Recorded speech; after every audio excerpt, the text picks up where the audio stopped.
Versículo 1, primeiro livro dos Reis, 17:1. Então Elias, o tesbita, dos moradores de Gileade, disse a Acabe: tão certo como vive o Senhor, Deus de Israel, perante cuja face estou, nem orvalho nem chuva haverá nesses anos, segundo a minha palavra. Deixa aberto aí, fecha apenas os olhos. Pai, nós te glorificamos mais uma noite. E eu sei que nós não te glorificamos apenas dizendo ao Senhor que te glorificamos. Todavia eu te peço que teu Espírito trabalhe para que de fato venhamos te glorificar. Pai, precisamos da sua graça. Precisamos do seu amor. Socorre-nos, Senhor. Ajuda-nos, Senhor. Estende a sua mão. Não nos desampara, Senhor. Não nos deixa sós nesse século perdido, caído e corrupto. Não nos deixa seguir os desejos do nosso coração, porque ele é enganoso, ele é corrupto. Salva-nos dessa geração. Salva-nos dos príncipes, da potestade do ar. Salva-nos, Senhor, do nosso pecado. Salva-nos da sua ira, Senhor. Salva-nos, Senhor, segundo sua graça, sua misericórdia, seu amor e sua bondade. Não merecemos. Não temos feito nada que possa ser suficientemente grande para te convencer, para te espantar, para fazer com que o Senhor nos ajude. Faça por tu mesmo, faça pela sua misericórdia, faça pela sua aliança que tem para conosco, que não é baseada na nossa justiça, mas no sangue do teu Filho. Pai, que diminuamos, que tu cresças, e que de alguma maneira, em meio a essa geração corrupta e perversa, tu seja glorificado. Em nome do seu Filho, Jesus, que eu te peço. Amém e amém. Vive o Senhor Deus de Israel, perante cuja face estou. Perante cuja face estou. Perante cuja face vivo. Perante cuja face permaneço. Perante cuja face estou.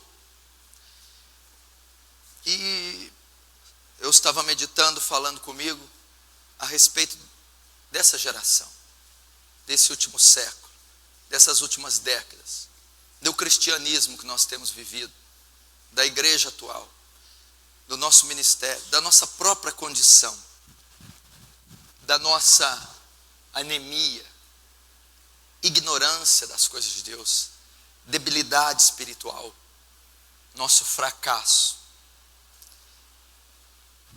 Devido a quê? Por causa do quê? Nós somos uma geração totalmente ignorante de Deus. Talvez nós não sejamos ignorantes das coisas de Deus, do estudo de Deus, da matéria Deus. Nós temos tecnologia, nós temos livros publicados, nós temos acesso à literatura, como nem outro século nós tivemos acerca de Deus. Mas nós somos uma geração que não conhece a pessoa de Deus, o caráter de Deus, a substância de Deus, a personalidade de Deus, o ser de Deus, o calor de Deus, a presença de Deus, a fragrância de Deus. Nós não somos pessoas que vivem perante a face de Deus. Esse era Elias. Esse é um dos profetas mais notáveis da Escritura. Um homem incomum que não conheceu a morte. Em meio ao caos e apostasia de Israel, o povo de Deus tinha sido dividido, o reino do sul e o reino do norte. Aparece esse homem no capítulo 17, não relatando genealogia, não relatando de quem é filho, pai, não relatando seu ofício, sua função, absolutamente nada. E a primeira descrição que faz a seu respeito é: perante cuja face eu estou. A descrição do profeta Elias era que ele vivia perante a face de Deus, andava com Deus, caminhava com Deus, vivia com Deus, conhecia Deus, falava com Deus, ouvia a Deus, era íntimo de Deus, tinha comunhão com Deus, sentia, tocava, passeava, chorava, ria com Deus. E é o que não está acontecendo conosco. Jeremias diz: o meu povo fez duas maldades, a mim me deixou o Deus vivo, e cavaram cisternas rotas, que não retêm água.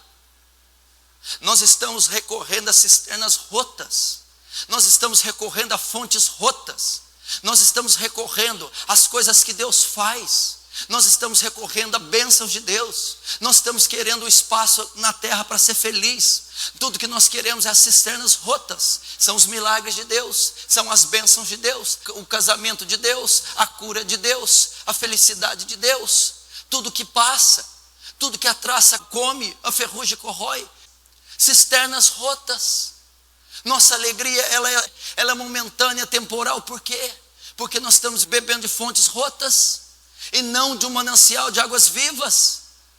O Senhor, não estamos vivendo perante a face de Deus, não estamos amando Deus, nós sequer conhecemos Deus. A nossa religião, o nosso cristianismo cada vez mais tem sido uma religião morta, uma religião barata, pagã como as outras. Não há vida de Deus em nós, não há regeneração, não há transformação.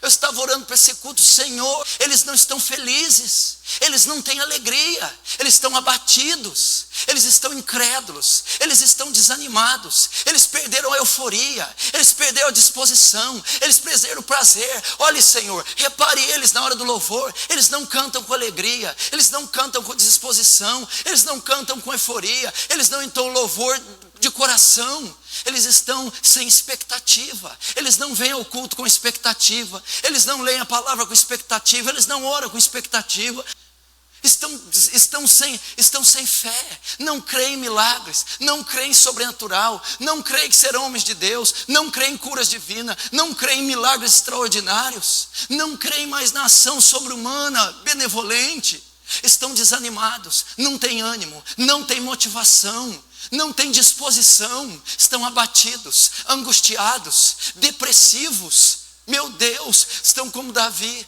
torna-me da alegria da salvação. Estão sem alegria de serem salvos, estão sem alegria dos nomes estar rolado aos céus, estão sem alegria de terem o Espírito Santo. Deus, o que está acontecendo? Deus, eu tenho que me estribuchar. Deus, quando eu vou às vigílias, eu tenho que me matar, Senhor, para fazer eles ter ânimo de orar, para fazer eles ter, porque a salvação não é suficiente, o sacrifício de Cristo não é suficiente, a sua santidade não é suficiente, e eles estão recorrendo às fontes rotas, eles estão recorrendo aos caminhos alternativos. E quando eu olho e falo: Senhor, tem uma meia dúzia que não se converte.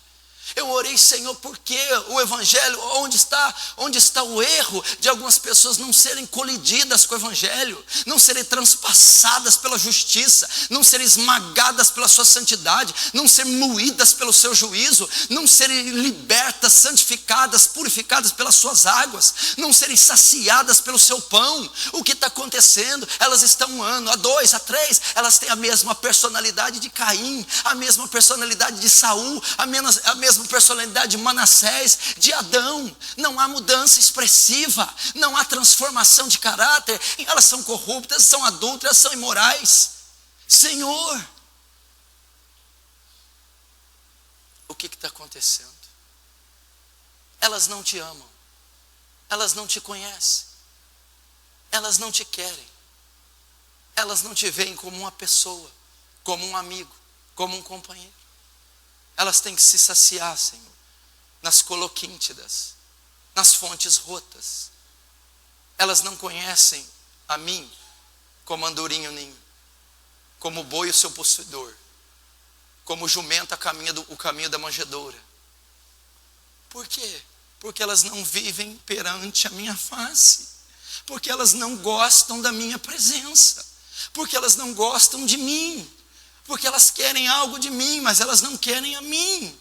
Não são como o profeta Elias. num cenário caótico, num cenário apóstata, num cenário doentio, num cenário idólatra, num cenário profano, num cenário terrível, aparece um homem que vivia perante a face de Deus, um homem que supria suas necessidades em Deus, um homem que saciava o seu prazer em Deus, um homem que se alimentava em Deus, um homem que o seu motivo de felicidade era apenas Deus.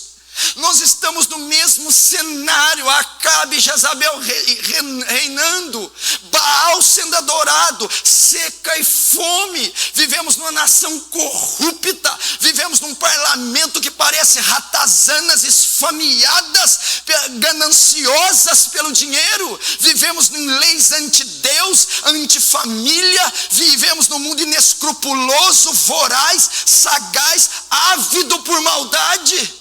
Vivemos num sistema falido e corrupto. Vivemos num tempo onde Baal está erigido no altar de Cristo e está sendo cultuado, pecado na igreja, blasfêmias, estão escarnecendo o testemunho do Espírito Santo, estão profanando a cruz de Cristo, estão vendo um cenário onde o abismo abriu a boca e os demônios estão subindo. Nós estamos vivendo esse tempo na semelhança de Elias, e a igreja está indiferente, caminhando desnorteada, como uma barata tonta, sem saber que Deus servir, sem saber que credo professar, sem saber como usa suas finanças, como educa seus filhos, como lida com o casamento, como lida com as emoções. Estamos nesse meio, desnorteada, tudo por conta de não buscarmos um lugar de refúgio, de não escondermos na sombra do Onipotente, de não escondermos nas asas do Altíssimo.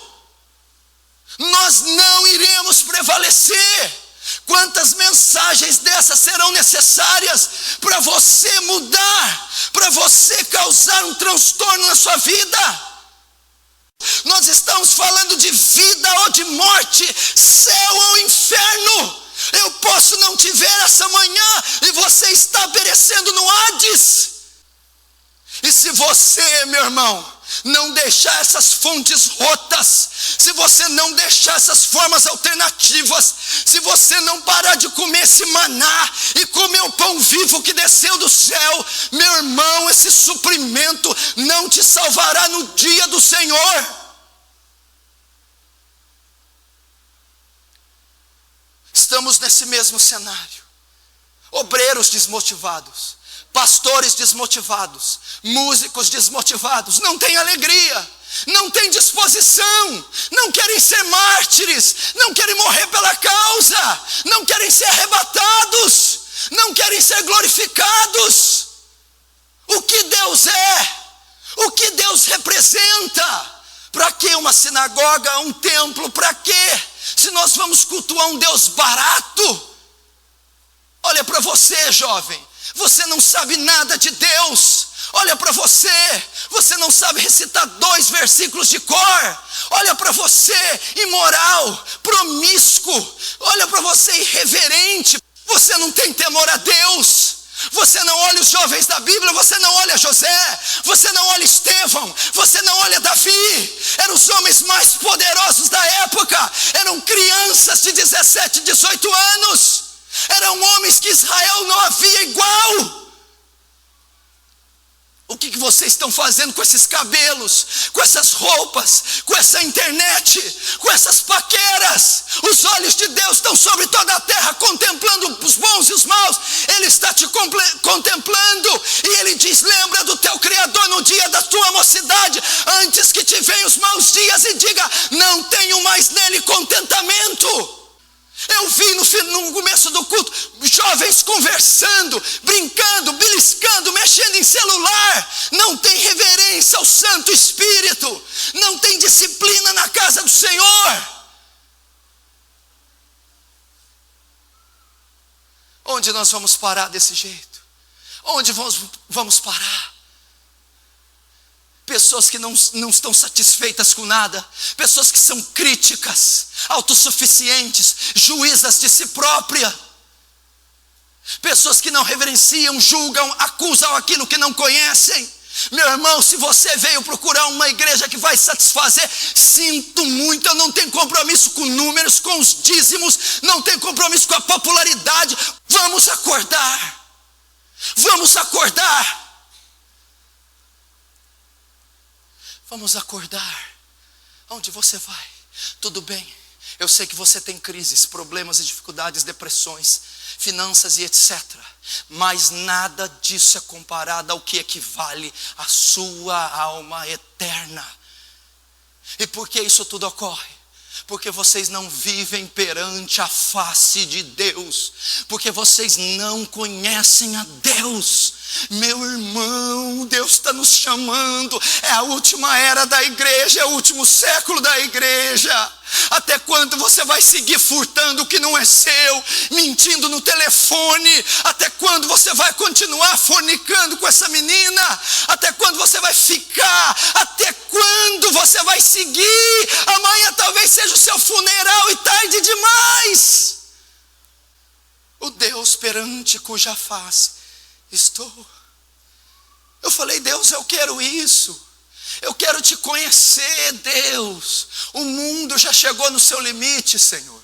O mundo não tem mais nada a oferecer a uma alma faminta por Deus. Não dá, Senhor. A indústria eletrônica, todo o entretenimento não é suficiente para saciar a alma de um homem. Não adianta o sexo ilícito, as paixões paralelas. Não adianta os nomes, os renomes e os diplomas. Convém conhecer a Deus, se saciar dele, se consumir nele, se encher nele. Meu irmão, o amanhã não existe, não existe. Segunda-feira não foi formado. Nós temos hoje, esse é o dia que o Senhor já fez. Regozijemos e nos alegremos nele. Sejamos consumidos nele. Vamos viver para a glória dele. Hoje, aqui, agora. Onde vocês estão caminhando? O Filho do Homem, quando voltar, achará fé na terra? O Deus perante cuja face eu estou. Eu não sei o que fazer, Deus. Eu estava orando, eu não sei. Eu não tenho recurso, eu não tenho artifício, Senhor. Eu só quero levar o seu povo a te amar. Eu quero levar o seu povo a te amar mais do que tudo, Senhor. Me ensina a levar o teu povo a te amar, Senhor. Mas eles não querem, Senhor. Eu não sei, eles querem que as curas aconteçam. Isso não está no meu poder. Eles querem um carro novo, não está no meu poder. Eles querem ser felizes, não está. Senhor, mas eu só quero levá-los a te amar, a serem seus amigos, a gostarem do Senhor, mas eu não consigo. Ajuda-me, Deus. Ajuda-me a criar uma geração que te ama, um povo que ama só ao Senhor e não suas coisas. Ajuda-me, Deus. Olha para a cara da maioria, a infelicidade. Olha para a cara da maioria, a insatisfação. Meu irmão, aqui não tem um Papai Noel, não é 25 de dezembro, não é esse o nosso Deus. Ele é santo, os homens da terra não dão glória a Ele, blasfemam Ele, esqueceram-se dEle. Ele quer apenas ser amado. Ele quer apenas ser amado. O que você está fazendo? Pastor, mas se eu for viver uma vida dessa, o preço é muito caro. Pague o preço! Eu posso morrer, morra! Vão me perseguir, seja perseguido pela causa mais nobre da terra. Viva perante a face dele. Meu irmão, eu conheci a história de um jovem chamado João Batista. Ele era um seminarista. No seminário ele foi conhecido como o homem que gostava de orar. O homem que gostava de orar. As melhores notas eram dele, desse seminarista. Quando havia a aula de pregação, a pregação dele era melhor. O homem que gosta de orar. Ele era um homem que, para você ter uma ideia, um jovem, que quando amigos estavam na casa dele, iam sair, ele disse, não, peraí, vamos orar antes de sair. Os rapazes, para! Por favor, respeita a minha fé. Vamos orar para Deus nos guardar. Bendito ao entrar, bendito ao sair. Ele orava. Um homem que bebia um copo d'água e consagrava. Obrigado por essa água, Senhor. Consagro a Ti. Ele ajudava na igreja, numa congregação, pastor. Os ensinos deles eram o melhor na congregação. As pregações dele eram as melhores na congregação. Então o pastor, querendo dar um cargo a ele, punha ele para pregar, às vezes chamava, ele não queria. Às vezes punha para liderar um jovem, liderava alguns dias, depois saía. Fala: João Batista, eu quero te dar um cargo. Você quer ser pregador? Não, eu acho que eu não quero pregar. Tá. Você quer cuidar da mocidade? Ah, não quero não. Então, vamos te levantar pastor? Também não. João Batista, mas o que você quer? O que você quer?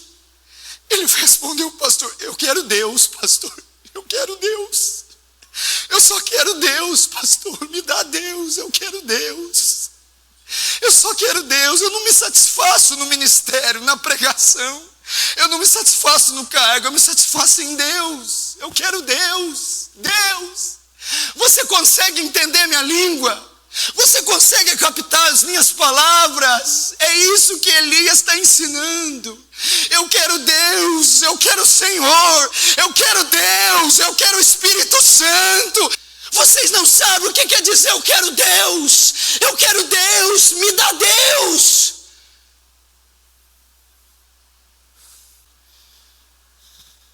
Deus ficou triste com Samuel, por quê? Porque eles não querem que eu reine sobre eles. Não é a ti que rejeitaram, Samuel, é a mim, para que eu não reine sobre eles. Então vou dar a eles Saul. Esse é o propósito de Deus.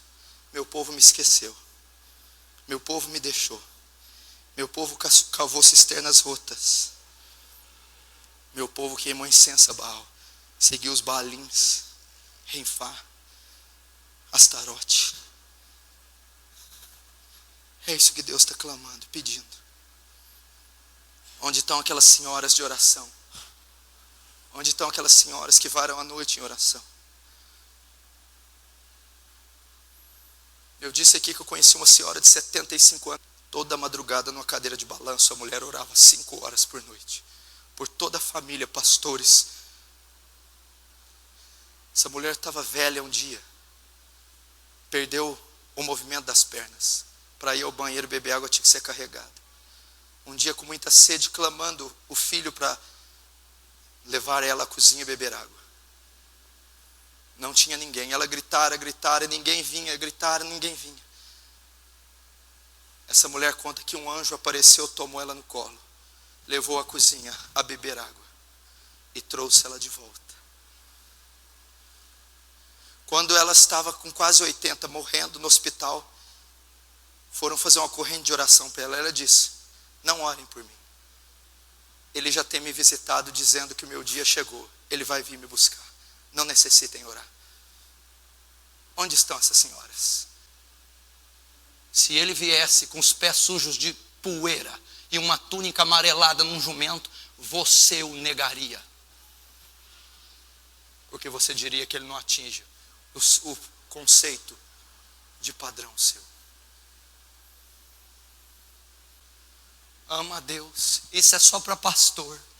Isso é só para Elias. Não, meu irmão.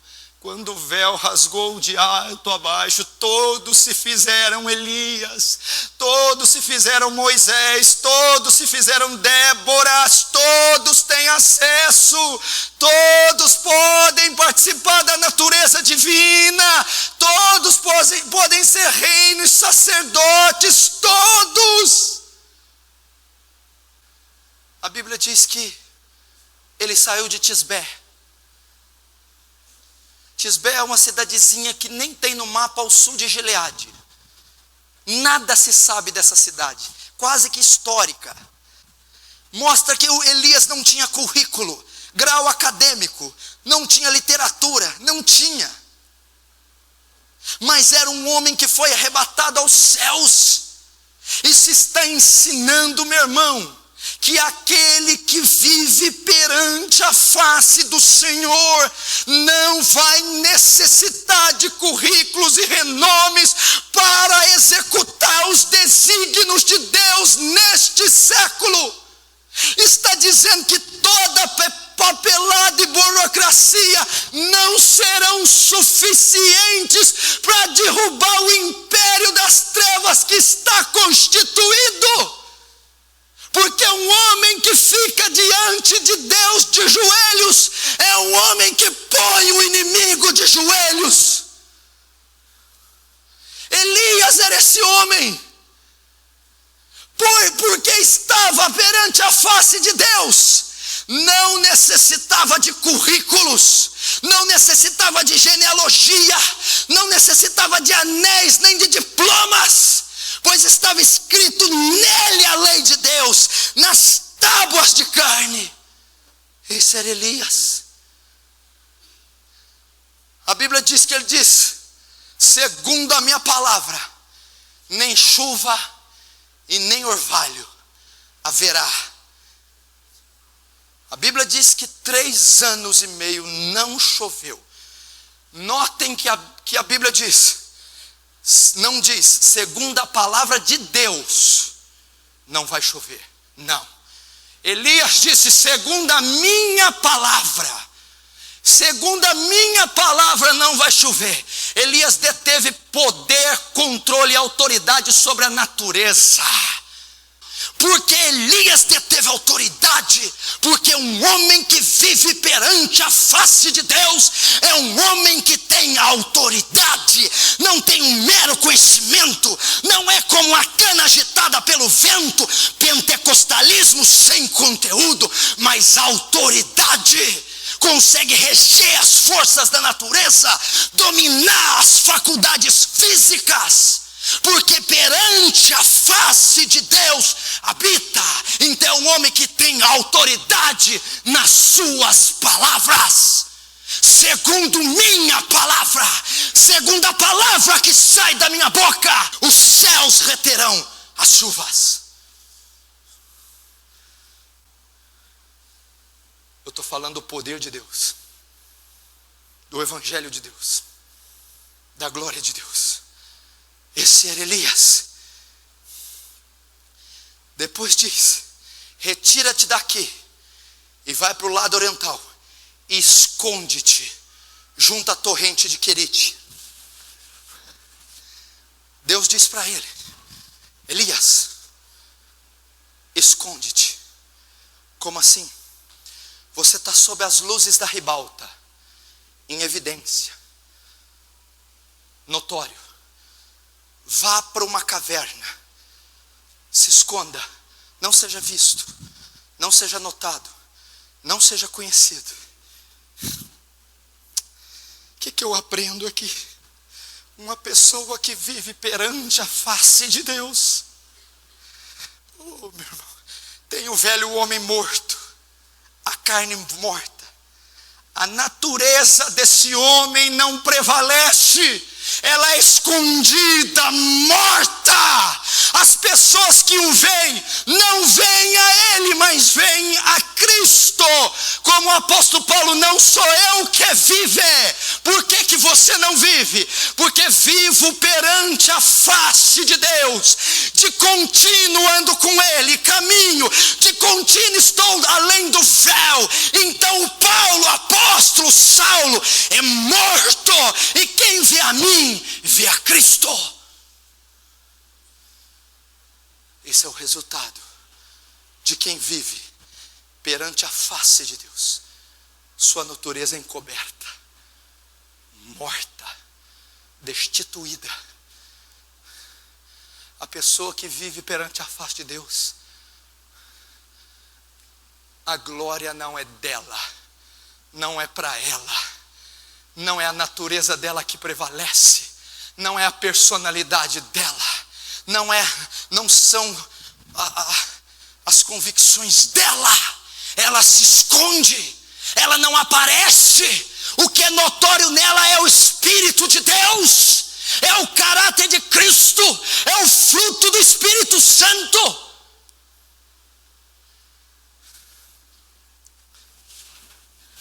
Essa é a causa do seu velho homem ser tão evidenciado, da sua depravação ser tão conhecida. Você é muito você. Você está intoxicado de si mesmo. Você é uma estrela. Você está exalando o eu. Está exalando sua personalidade. Está exalando você. Sabe por quê? Porque não anda com Deus. A pessoa que anda com Deus, ela é capaz de dizer: oh, não sou eu que vivo, mas Cristo que vive em mim. E a vida que vivo na carne, vivo na fé do Filho de Deus, que morreu e se entregou por mim. Um homem missionário antigo, meu Deus do céu, foi pregar numa terra, não sei se é na África ou na Índia. Ele fez missões naquele lugar. E durante 20 anos ele passou por aquele lugar. Um lugar precário, onde literatura não chegava, onde não tinha tecnologia. Esse homem morre. 100 anos depois, vai outro missionário nessa terra. Eu não sei se é William Carey, eu não sei quem que é. E prega Jesus. Vem falar de um homem e explica as características de Jesus. Aquele pessoal daquela terra, que 100 anos atrás tinha visto um homem, falou assim: ah, esse homem, como que é o nome dele? Jesus. Ah, ele já passou aqui. 100 anos atrás ele já veio aqui. Não, esse homem morreu há 1800 anos. Não, ele esteve aqui. Ele é igualzinho esse que você está pregando. Ele ama o próximo, ele faz milagre, ele prega. Não, moço, esse homem é o Filho de Deus. Não, ele veio, quer ver? Tem um retrato dele aqui. Pegaram o retrato de missionário. Aqui, é esse. Eles confundiram Jesus com o missionário. Quando o homem começou a dar a descrição da Bíblia de quem era Jesus, aqueles homens: ah, ele já passou aqui 100 anos atrás, porque ele é igualzinho esse que você está falando. Ele fala igual ele, faz milagres como ele, tem o caráter dele e se veste como ele. Quantos já olharam para você e confundiram você com Cristo? Quantos? Gaste tempo até o eu podre e sujo morrer. Vá para o ribeiro de Queride, beberá das torrentes, e ordenarei aos corvos que ali mesmo te sustentem.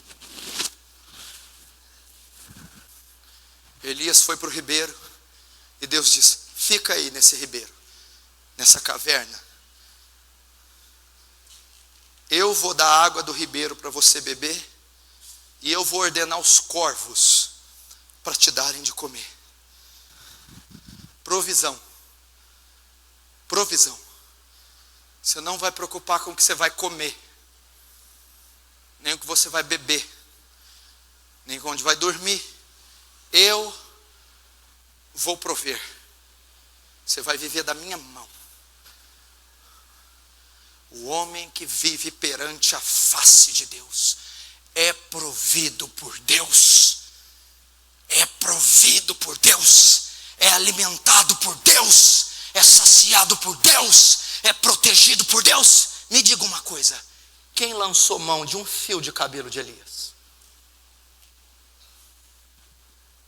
Quem fez um arranhão em Elias? Quando foi que uma vez Elias passou fome? 450 profetas de Baal e de Acera. Jezabel. Fome, seca. Elias manteve intacto, porque aquele que vive perante a face de Deus é suprido por Deus, é saciado por Deus, é guardado por Deus. Aquele que vive perante a face de Deus vive da fé. Ele não depende desse fator do outro, ele não depende do mercado de trabalho, ele não depende do dólar, do grama, do ouro. É Deus o seu provedor. Quem vive perante a face de Deus, vive da mão de Deus. Esconde-te, porque eu ordenarei aos corvos que te sustentem. Eu darei água do ribeiro para que te sustente. Provisão. Imagina aquele ribeiro. Elias desceu num brejo, bem longe da cidade. A terra toda corrupta, demônios, fome seca, 3 anos que não chovia, gado morrendo, pestes, plantações secando, fome, doenças, o inferno, mas lá naquele ribeiro, as asas do Altíssimo. Naquele ribeiro, a sombra do Onipotente, dizendo: eu sustenho esse profeta, eu guardo esse profeta, eu alimento esse profeta, eu amparo esse profeta, porque ele vive perante a minha face. Nenhum demônio, nenhuma peste, nenhuma falta atingirá esse profeta. Versículo 8. Então lhe veio a palavra do Senhor dizendo: dispõe-te e vai a Serepta, que pertence a Sidom, e demora ali, onde ordenarei a uma mulher viúva que te dê comida. Deus fala para Elias agora: Elias, sai do ribeiro, vai para a casa de uma viúva, lá em Sarepta, terra do pai de Jezabel. Ela é viúva, ela tem um filho. Você vai morar com ela. Viúva naquele tempo, geralmente eram muito pobres, porque o provedor da casa é o pai, o marido. E quando ele morria, não era substituído. Elas viviam um estado muito precário. Você imagina uma viúva 3 anos e meio sem chover. Não tinha colheita, não tinha água, não tinha emprego. Ela era muito pobre. Deus manda Elias morar com ela. Um pouquinho assim de farinha, um pouquinho de azeite. Não tinha colchão, ar-condicionado, nada. Pobreza, miséria e fome. Elias disse: tudo bem, eu vou morar com ela um tempo. Aquele que vive perante a face de Deus suporta qualquer adversidade, consegue viver e sobressai sob qualquer circunstância. É um profeta, é um missionário, é um apóstolo crucificado para o mundo, e o mundo para ele, o viver dele é Cristo, independe das condições físicas. A pessoa que vive perante a face de Deus, ela fala como o apóstolo Paulo: sei ter em abundância, sei padecer necessidades, e de todas as formas, em toda maneira, estou instruído, tanto a ter em abundância, como a padecer necessidade, tanto a ter fartura, como a padecer fome. Então eu posso todas as coisas naquele que me fortalece. Capítulo 18 de 1 Reis, versículo 21. Então Elias se chegou a todo o povo e disse: até quando cochearei em 2 pensamentos? Se o Senhor é Deus, segui-o; se é Baal, segui-o. Porém, o povo nada lhe respondeu. Primeiro, não podiam refutar o espírito e a sabedoria que Estevão falava, que Elias falava, pois perante a face do Senhor diz. 27, a meio-dia Elias zombava dele dizendo: clamai em altas vozes, porque ele é Deus, pode ser que esteja meditando. Versículo, agora, 37. Respondeu-me Senhor, responde-me Deus, para que este povo saiba que tu, Senhor, és Deus, e que tiveste retroceder o coração deles. Então caiu o fogo do Senhor e consumiu o holocausto, e a lenha, as pedras e a terra, e ainda lambeu a água que estava no rio. E que vendo todo o povo, caiu um rosto em terra, dizendo: o Senhor é Deus, o Senhor é Deus. E disse Elias: lançai mão dos profetas de Baal, que nenhum deles escape. Lançaram mão deles, e Elias os fez descer ao ribeiro de Quizom, e ali os matou.